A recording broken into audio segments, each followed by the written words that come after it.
guys, welcome back to my channel. Mermaid Nina here, and of course we are back with my new Sunday night series where we go through the parks and kind of dissect them land by land, area by area. If you have been watching this series, you will know that tonight's video is Fantasyland Part 2. For those of you who are new to this, I have already done Adventureland, Frontierland, Liberty Square, and Fantasyland Part 1. Fantasyland is the most popular area of Magic Kingdom, especially for the kiddos, and because it is so large, I had to break it up into 2 videos. But in this series, I kind of go through each area of the park and I tell you all about the shows, the attractions, the rides, the eats, the quick service, the table services, the shops, and everything that's kind of in those areas, so that when you're planning your vacations, you know what things to definitely put on your list and what things to maybe not worry so much about, and all those kind of things. These videos are absolutely great for people who have never been,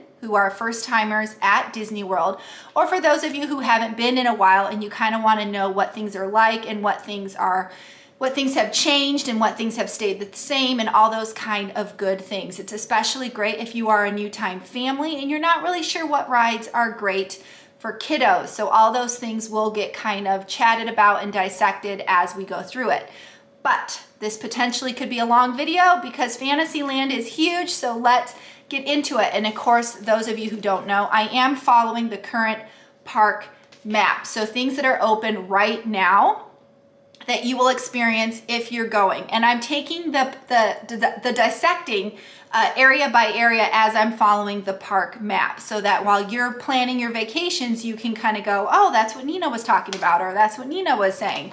So yeah, I'm dissecting via the park map, but let's hop right into it. So when I left off with Fantasyland Part 1, I talked about the Friar's Nook and Storybook treats. Right next to those 2 items is the Many Adventures of Winnie the Pooh. I cannot tell you how many times I have been on this ride. It is hands down my daughter's favorite attraction, especially since she was little. Winnie the Pooh is her favorite character. I have been on this ride so many times. When she was little, and her obsession with Pooh began, we would just ride that ride over and over and over again. I think one trip we did it 6 times in a row. Whatever keeps the kiddos happy, but this is 100% a ride for the entire family, grandma, grandpas, the little kiddos, pregnant people, whatever. It is considered a kiddie ride. It is also considered one of Disney's dark rides, so it's not considered horror or scary. It just means you will be going through certain scenes of the story that will get dark, and they kind of light up different areas that they want you to focus on. But you get in kind of like a honeypot type vehicle and you just kind of go through the ride and follow the path of Winnie the Pooh and the Blustery Day. If you need accessible accommodations, just know that you do need to transfer to a standard wheelchair to experience this ride. And of course, like all good Disney rides, it ends into a gift shop. The 100 Acre Goods, see what they did there, is a great place to shop for your favorite Winnie the Pooh plush toys, t-shirts, hoodies, any sort of Pooh Bear merchandise you will find in this gift shop, including these 2 guys, which my daughter absolutely loves. Those were found in the 100 Acre Goods gift shop over there next to the Many Adventures of Winnie the Pooh. Now, the one thing to note is this ride traditionally had a huge, awesome, interactive queue area for the kiddos. Now currently, due to COVID, that is closed, but as things are opening back up, that could reopen, so just kind of keep an eye on that. It was a great place for while you're waiting in line to kind of send the kiddos off so they could smash things, touch things, go through Mr. Saunders' house, and all those good things. So just note that once everything is back to normal, you could actually meet Winnie the Pooh and his friends over there in this little area right next to the line of the ride. So if you're looking to meet Pooh Bear, Tigger, Piglet, that was the spot. Again, per COVID, that isn't happening right now, but just something to note because I know things are kind of coming back. So if we keep going down the path, and we've passed Many Adventures of Winnie the Pooh, which is on the right-hand side, of the pathway, you're gonna kind of hit, if you keep going straight, you're gonna hit the Mad Tea Party, AKA the teacups. Oh my goodness, I hate this ride. Nina will not go on this ride to save her life. However, her children and her husband love this ride. So if you like the idea of spinning cups, then this is the ride for you. It is considered a ride for all ages, but I warn, it's a good ride for people who like to spin. If you have any sort of motion sickness issues, or you have a kiddo who's a little nervous, I wouldn't necessarily test them on this particular ride. Even though they do have teacups, some that can spin and some that don't spin, you are all kind of spinning in a way. So either way, this is of course a very famous ride. It is both in land and world. Teacups in general are kind of a common ride in amusement parks, so just something to know. I will let you know that right next door to the teacups, kind of just past Winnie the Pooh, are some more bathrooms. And this is a great place to run into Alice or Peter Pan or any of those types of characters. Again, per COVID, those characters aren't really coming out anymore, but you never know. It could return very soon. So if you're looking to meet Alice and the Mad Hatter and Peter Pan, they'll actually kind of, their entrance is right there by the bathroom. So if you kind of wait by the bathrooms long enough, you could run into some amazing character. But if you are interested in riding the teacups, despite my warning, just know you will have to transfer into a teacup. So you would have to get out of your scooter or your wheelchair to ride if you have accessible needs. So either way, yeah, Mad Tea Party. I mean, my kids love it. So if you love that type of ride, then hop to it, go enjoy the Mad Tea Party. But we're gonna keep going. So if we backtrack a little bit towards Winnie the Pooh, directly across from Winnie the Pooh is the Seven Dwarf Mine Train. Now, you heard me mention this before. Several years ago, it was a huge thing. They decided to expand Fantasyland. And everyone's like, what? You're expanding? How are you expanding Fantasyland?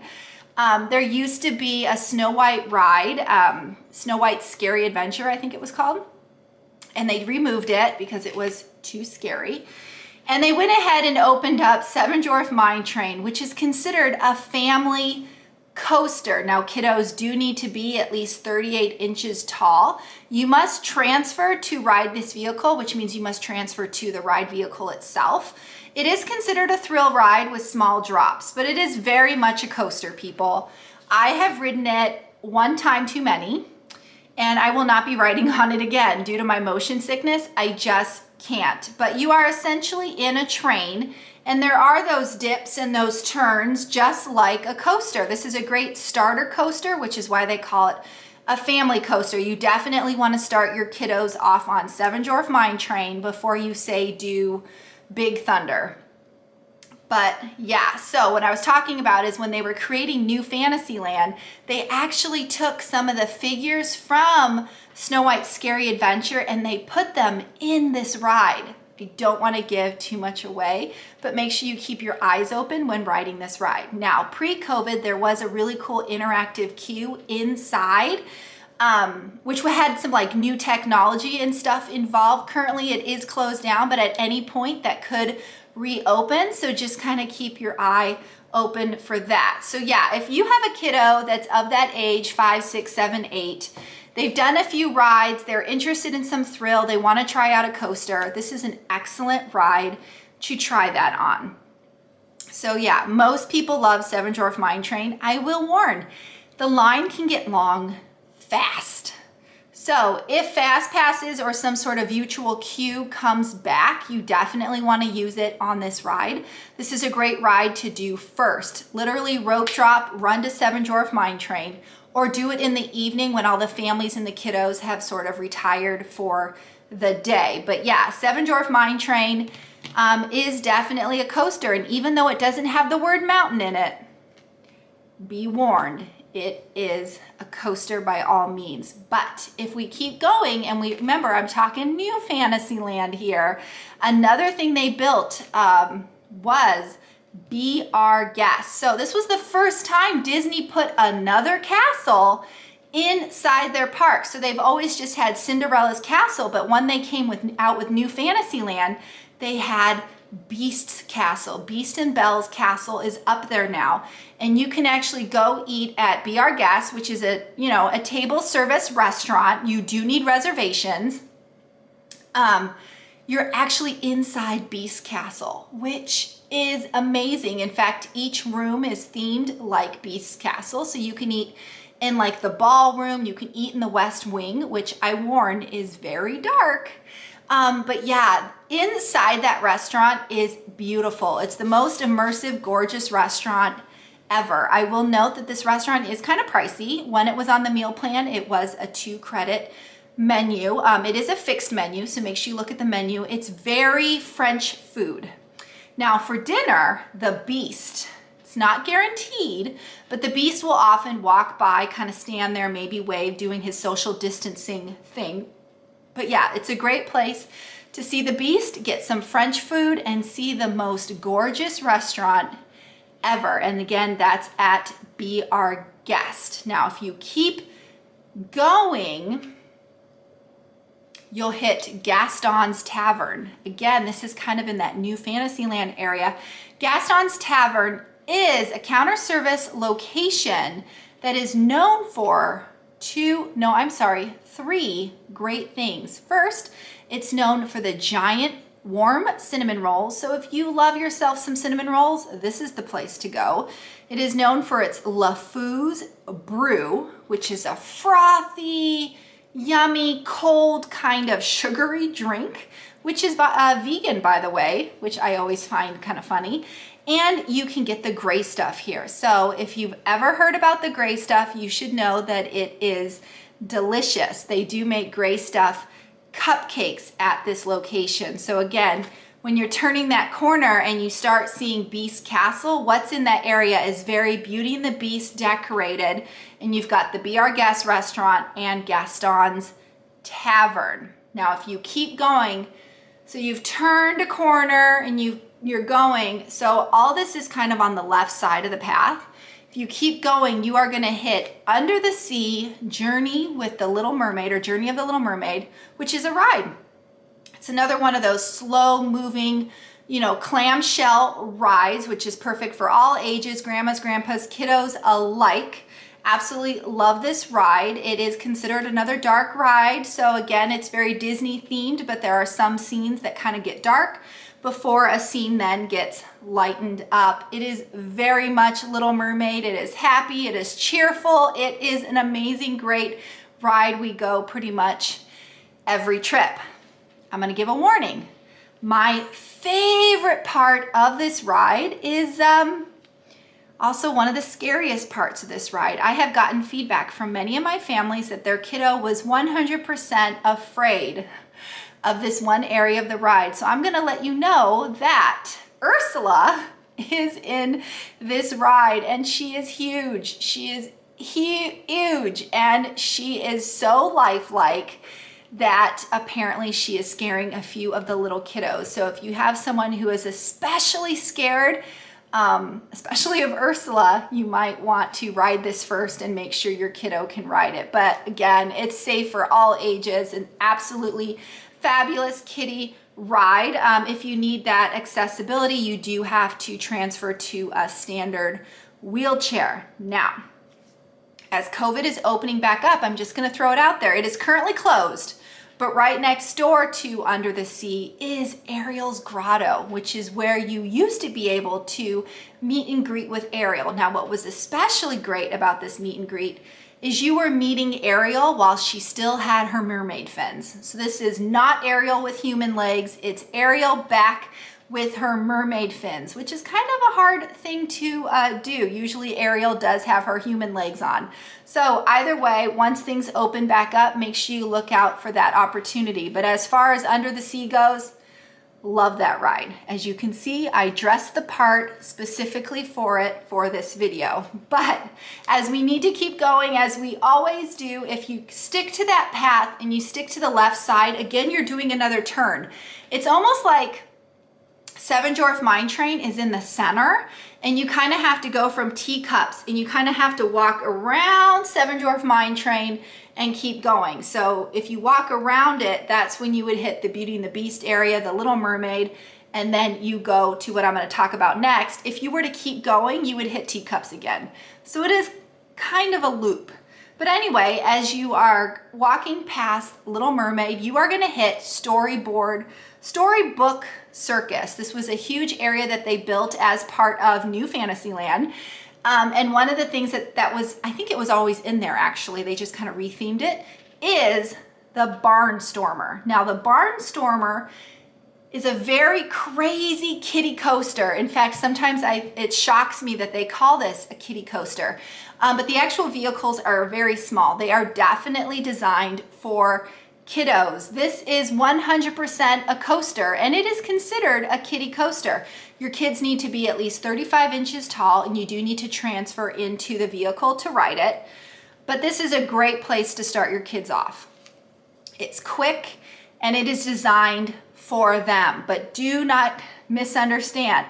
It does have small drops and dips, and it's fast. It is very much a coaster. It is like kind of this kind of thing, as opposed to being big and whatever. It's kind of jerky and whatever. I don't know. Kids love it. It's pretty much the same as Goofy's Fly School, which is over at Disneyland, over at Disney's California Adventure, but is considered a kiddie coaster. So if you're looking for a place to start your kiddos off at, you definitely want to start with the Barnstormer or Seven Dwarf Mine Train. Once they can conquer those rides and they're like, oh my gosh, I love these, then work them up to the other crazy coasters. But these are definitely the places to start them off. Now, my favorite ride of all time is also in this area. So while you're in Storybook Circus, like I said, Barnstormer is in there. Right next to Barnstormer is Dumbo the Flying Elephant. Now, Dumbo the Flying Elephant used to just be one ride, but when they redesigned Fantasyland and came up with New Fantasyland, they actually copied that Dumbo ride, and now they have two. So you have twice the amount of ability to ride Dumbo. And of course, this is all under the big tent of Storybook Circus. So right there is Dumbo the Flying Elephant, which is a kiddie ride. I mean, it's kind of iconic. You know what it is. You fly inside a Dumbo and you go round and around. It's not too spinny. It's not like a spinning cup. But you do have to be careful. There are levers in there that make your Dumbo go up and make your Dumbo go down. I usually make my kids pick a level. You're either gonna go all the way up or you're sticking somewhere in the middle. But when my kids start doing this, my motion just yeah. I tell them to pick where they're gonna put their Dumbo and leave their Dumbo. I absolutely love Dumbo. I think it's just because I've ridden it so many times as a little kid over at Disneyland. It's that iconic kind of ride to me. I can't go on a trip without riding Dumbo. That is my place. Me and Dumbo just belong together. I love that ride. But just so you know, you do have to transfer to get into the ride. And one of the great things about this ride is it gives you great views of the park, because you can raise your Dumbo up super high and it does kind of go around. You can kind of actually see a great, excellent 360 view of the park. Back when they had fireworks, it was also a great way to kind of see some fireworks and also be in a ride. But so just something to note, as the Barnstormer and both Dumbos are under the Storybook Circus area, just know that closer back by the Barnstormer are some bathrooms. And right in front of the bathrooms is a very fun interactive play area with Casey Jr.'s circus kind of train cars and camels and things that spit. And it's a very fun place to kind of let the kids cool off and burn some energy. Of course, it is currently closed due to COVID, but again, who knows when it's gonna open back up. And then also part of that area is a kind of larger shopping store tent pavilion area, which is also closed, but it was a great place to get some treats and some candy and some great, really cool souvenirs. Now, of course, I have to mention, directly in front of Dumbo, just outside of the fence line area, is a little snack cart, which is a great place to pick up a Mickey pretzel, which you know is my favorite, although I can't tell you how many times I go and they're out of the pretzels because everyone bought them before me. So people, save Nina the pretzel. I gotta have a pretzel. But either way, if you're looking for a Mickey pretzel or some popcorn, right there in front of Dumbo is a great place to pick up one of those snacks. It just happens to be where people end up passing when they get the munchies. It's also directly across from the line area of Seven Dwarf Mine Train, so people might be kind of sneaking out of line a little bit to get themselves a treat. But either way, yeah, that's where you can pick up a Mickey pretzel. And that's kind of the end of Fantasyland. Again, if you keep going down that path, just past Dumbo, past the pretzel cart, and you kept going, you would hit the Mad Tea Party all over again. But if you veer towards the left, you are gonna run into Tomorrowland, which will be the next Sunday night series video. So make sure you guys stay tuned for that, as Tomorrowland will be up next. But I hope you guys are enjoying these videos. Again, they are kind of designed and created for that first time Disney vacationer, or someone who hasn't been in a while, or someone who hasn't been with kids, or it's kind of a newer experience. For most of you who go all the time, you're probably like, Nina, I know all this information. I get it. These videos are not really for you. They are for those, like I said, those newbies. So let me know if you guys enjoy these videos. Let me know what other things I should add to them. But yeah, I hope you guys find these videos helpful. Again, if this is the first time you're seeing these and you're loving this series, go back and check out Adventureland, Frontierland, Liberty Square, and Fantasyland Part 1. So yeah, as always, guys, I totally appreciate you spending Sunday nights with me. If you haven't already, please subscribe to my channel. If the subscribe button is red, please click it, turn it gray. Hit the bell icon for notifications, like this video, and comment. I really do want to know if these videos are helping you guys out. Once I'm done with the Magic Kingdom Park, I really need to decide if I should continue on and do the other 3 parks. So your feedback and encouragement is most definitely helpful, because if you haven't noticed, these videos are a lot of work. It's mostly all the editing when I find the footage to mix with the videos so you can actually see what I'm talking about. So either way, guys, keep the comments coming. I love chatting with you all. But as always, guys, mahalo for watching. Nina out.